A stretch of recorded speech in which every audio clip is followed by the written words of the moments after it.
Halo semuanya, selamat datang di video UTS Storytelling aku. Aku Ratu Saskia Trisha di jurusan Psikologi Universitas Paramadina. Hari ini aku mau ngajak kalian jalan-jalan nih, bukan ke mall, bukan ke cafe atau ke manapun, tapi ke masa lalu. Kita bakal ngintip nih gimana sih ilmu pengetahuan itu berkembang dari masa kuno, klasik, abad pertengahan, era kejayaan Islam sampai ke modern atau sekarang.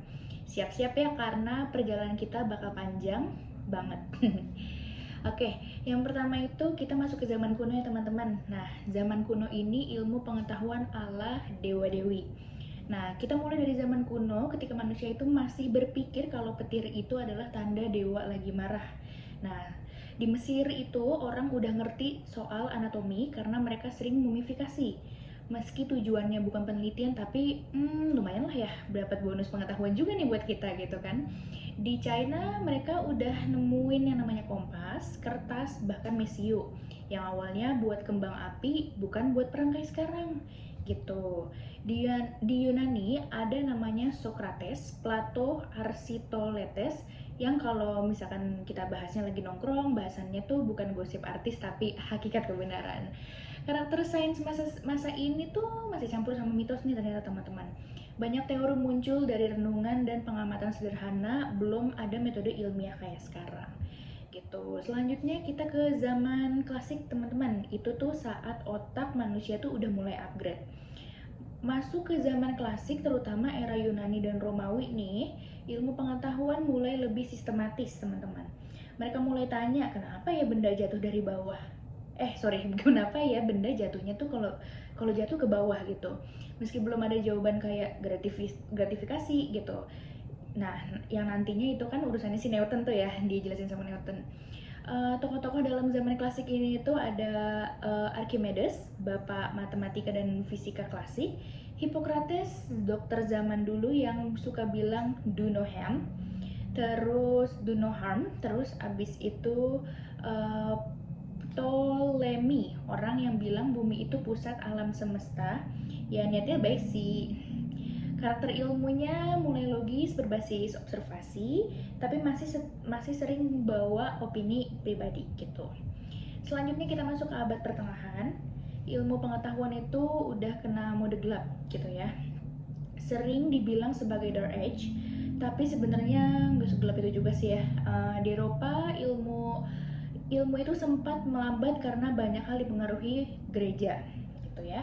Banyak hal yang harus sesuai dogmanya. Tapi bukan berarti ilmu itu mandek total gitu. Ada juga kemajuan dalam pertanian, arsitektur, misalnya kayak katedral megah gitu kan banyak ya di Eropa, sampai teknologi militer juga nih udah mulai ada. Karakter sainsnya itu pada abad pertengahan ini masih dominan kepercayaan religius. Pengamatan ilmiah nggak terlalu berkembang di abad ini. Tapi jangan sedih karena di tempat lain, terutama di dunia Islam, kita tuh udah mulai masuk ke era kejayaan Islam ya, atau bisa dibilang golden age yang bikin dunia itu melek ilmu gitu. Nah di zaman ini nih yang tadi sebelumnya aku bilang kenapa jangan sedih dulu, karena di zaman ini dia momen yang paling terang benderang banget gitu. Sementara Eropa rembang-rembang kayak tadi yang sudah dijelaskan, dunia Islam itu justru lagi ngegaspolnya banget gitu ya. Para ilmuwan di Baghdad, Cordoba, dan berbagai wilayah Islam gencar menerjemahkan buku-buku Yunani, Romawi, Persia, India, lalu mengembangkannya lagi. Tokoh-tokohnya itu, nih, yang pertama itu ada Al-Khwarizmi atau Bapak Aljabar. Yes, itu Bapak yang alasannya kenapa kita belajar variabel X dan Y gitu ya. Terus selanjutnya ada Ibnu Sina. Beliau ini adalah dokter legendaris, bukunya dipakai berabad-abad gitu. Selanjutnya ada Al-Haytham, atau beliau ini adalah perintis metode ilmiah dan ahli optik sampai sekarang gitu. Ibnu Khaldun, cikal bakal ilmu sosiologi dan ekonomi yang bahkan sampai sekarang teorinya masih kita pakai ya. Nah, karakteristik sains pada periode ini itu udah mulai rasional, sudah mulai observatif, udah mulai sistematis, menggunakan eksperimen juga, udah mulai ada konsep metode ilmiah, udah mulai juga ilmu dianggap ibadah dan penerangan. Singkatnya, ini tuh era semua orang haus ilmu, guys. Nah, Selanjutnya kita masuk ke era modern. Ini sering disebut tuh kayak era dari mesin uap gitu ya ke internet gitu. Masuk nih kita ke era modern, science itu makin crazy gitu ya, makin menggila. Dimulai dari resolusi ilmiah abad ke-16 sampai 17, tokoh-tokohnya itu yang pertama tuh ada Copernicus, yang beliau tuh mengatakan kalau guys bumi itu ternyata bisa muter loh gitu. Nah itu tuh beliau yang mencetuskan. Yang kedua itu ada Galileo.